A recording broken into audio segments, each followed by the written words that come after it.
چطور قدرتمند باشم؟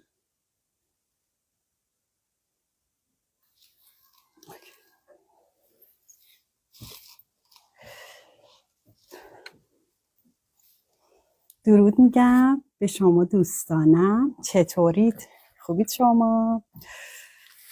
امروز هم اومدیم دوباره در مورد مهارت‌ها با هم دیگه صحبت بکنیم. امروز مهارتی که امروز من میخوام خیلی خوش اومدید. مرسی، خیلی متشکرم دوستان خیلی خوبم.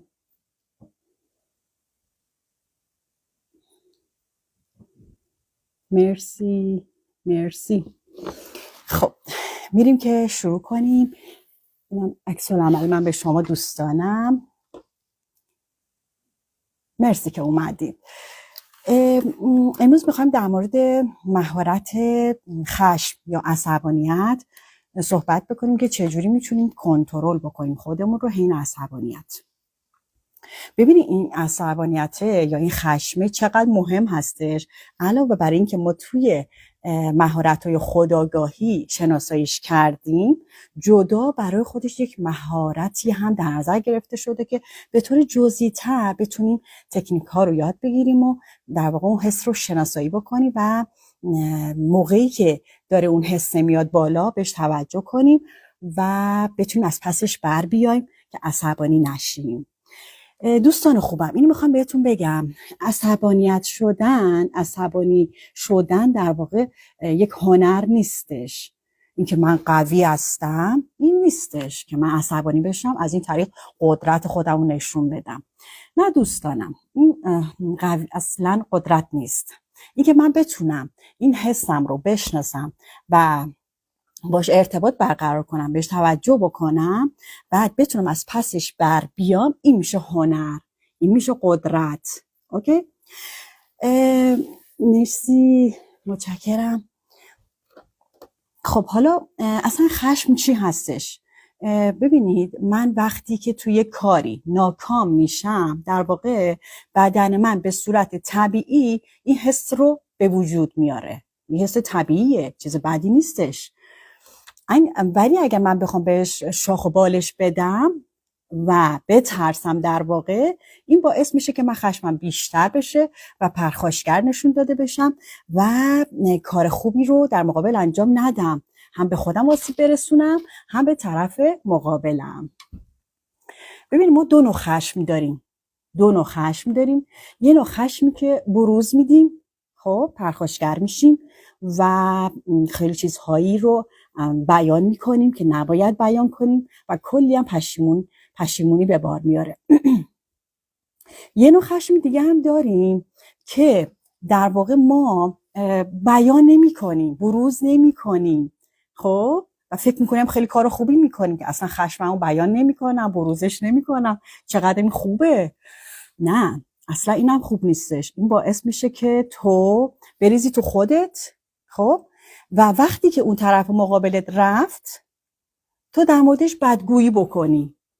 یعنی در واقع تو صریح نبودی، تو واضح نبودی، تو راحت با احساست برخورد نکردی، نتونستی راحت تر بهش بگی که فلانی من عصبانی شدم، خب و این حس رو نمیتونی بیان بکنی. بنابراین موجب میشه که تو بعدش بتونی ازش بدگویی بکنی. این قشنگه آیا؟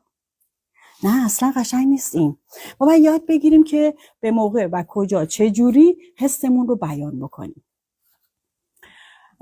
بذار من یه مثالم بزنم. مثلا ما توی ترافیک هستیم و ماشین جلویه مدام داره ترمز میکنه. حالا من اینجا عصبانی شدم. بابا این چیز طبیعیه. عصبانیت من طبیعیه. این که بگه وای نباید عصبانی بشم هم نیستش اصلا. اینجا حس طبیعی هستش. حالا اینجا من باید بهش توجه کنم، بگم بیتا تو داری عصبانی میشی، تو این حس خشم تو میگه بهم توجه کن. خب من بهش توجه میکنم، بهش نگاه میکنم. چته؟ حالا من در حال عصبانی شدن هستم و چه کاری میتونم بکنم که عصبانیتم رو برطرف بکنم، یا اینکه یه تکنیکی به کار ببرم خشمم کمتر بشه، باعث نشه دلشوره بگیرم، باعث نشه که در واقع ضربان قلبم تون تون بزنه. ها نفسم یا مثلا حبس بشه یا اینکه بیشتر تغییر بکنه، تون باز همون تنفس بکشم. اینها همه علائم در واقع خشم هستش. حالا تکنیکش چیه؟ این که من بتونم یک تنفس عمیقی رو، حالا نشد عمیق هم کوتاه هم اشکالی نداره، من این تنفس رو میکشم. مثلا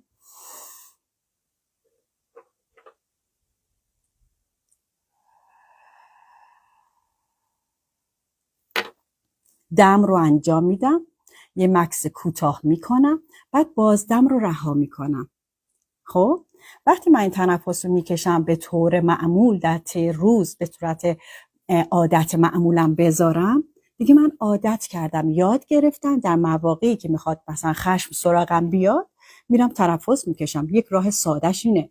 ما اصلا به طور معمولم داریم در حال نفس کشیدن هستیم، به طور معمول، به طور فعال. خب اون چیزی که آگاهانه هستش عمیق‌تر میشه. آگاه هستیم که داریم در واقع دم رو میکشیم و بعد بازدم رو خالی میکنیم. اصلا در مورد تنفس هم اینجا یه چیزی من بهتون بگم که در واقع سیستم بدنیمون، شاید شما از این طریق هم بهتر متوجه بشید. وقتی ما دم رو میکشیم از طریق بینی یا دهان اون نفس رو یا اون اکسیژن رو داخل دستگاه تنفسیمون میبریم. وقتی که داخل دستگاه تنفسی میره، از طریق البته نای میره تو داخل دستگاه تنفسی و از دیواره های در واقع میشه بود تنفسی اونجا هستش که اون باز میشه، به شکل بادکنک باد میکنه و اون هوا رو یا اون اکسیژن رو وارد خودش میکنه و از طریق دیواره های تنفسی در واقع اونو میده به خون. اون اکسیژنی رو که دریافت کرده رو میده به خون و بهش میگه چقدر اینجا احساس مسئولیت میکنه. میگه آقا جون دی اکسید کربن تو بده من ببرم از طریق همین دستگاه تنفسی خودم و همینطور نای خودم خارج بکنم بیرون. در واقع دی اکسید کربن یه نوع سم دیگه و این چیز بدیه به نظر شما که ما تکرار میکنیم عصبانیت‌های خودمون رو، نمیدونم خشم خودمون رو، ناراحتی‌های خودمون رو. چرا با یه تکنیک کوچیک که میتونیم انجامش بدیم انجام ندیم؟ خب نهایتاً من داشتم مثاله رو ادامهش رو بدم که گفتیم که اینجا تنفس عمیق میکشیم. وقتی تنفس عمیق کشیدیم اون وقت هستش که من دیدگاهمو تغییر میدم. یعنی چی؟ ممکنه فکر کنم که اون ماشین جلویه که داره هی ترمز میزنه شاید اون در واقع عجله داره، شاید اصلا این مشکلی براش پیش اومده. خب این میشه یعنی خودتو جای دیگری گذاشتی. این خیلی خوبه، اون ممکنه تو باشی. خب وقتی من خودم جای اونم بذارم اینجوری فکر میکنم، نهایتا به راه حل فکر میکنم. خب الان که خب عصبانی که شدم و متوجه شدم که دارم عصبانی میشم، نفسم که کشیدم اینجا، نهایتا متوجه شدم که دیگری ممکنه مسئله برای پیش اومده باشه، الان چه کاری میتونم برای خودم بکنم که من هی پشت سر اون آقایی که یا خانومی که ترمز میزنه و میره نباشم دیگه هی نباید که من خودم عصبانی کنم. با چیز طبیعیه دیگه من پشت سر کسی که هی ترمز میزنه باشم.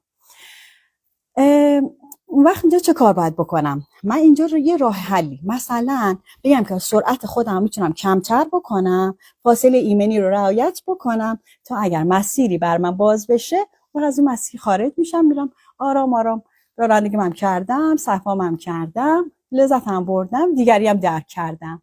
این قشنگتر نیست؟ این به نظر شما یک هنر نیست؟ اگر بلد باشیم اینها رو قدرتمند میشیم و به آرامش میرسیم. این خیلی قشنگتر هستش. خب پس ما دو نوع خشم گفتیم. یک خشم که گفتیم بروز میده و آسیب میزنه، یک خشم بروز نمیده و بازم آسیب میزنه. خب حالا چه جوری باشه که در واقع من چی باید بگم، چه کار باید بکنم؟ اینجا تو باید احساست رو بیان بکنی. وقتی احساست رو بیان کردی آسیب به دیگری نمیزنی، خواستت رو میگی. من الان عصبانی شدم، مثلا تا حالا عصبانی شدم، چه کاری میتونم بکنم؟ مثلا جزوه‌مو طرف مقابلم نیورده یا بهش دادم ناقص برگردونده. خب من میتونم بهش بگم که من عصبانی شدم، تو احساس مسئولیت در قبالش نکردی، این حسم رو بیان کردم. این باعث میشه اگر دفعه دومی هم وجود داشته باشه این شخص دیگه احساس مسئولیت بکنه. اینها همه تکنیکه، اینها همه راهکار هستش که ما میتونیم به خودمون یاد بدیم که هنرمند باشیم و قدرتمند باشیم. دوستان خوبم، مرسی که اومدید، مرسی که اومدید. من بهتون thank you، خیلی متشکرم که وقت گذاشتید و اومدید. اینو ریلزش میذارم که شما اونجوری هم ببینید. همیشه خوش باشید و پر از نور باشید.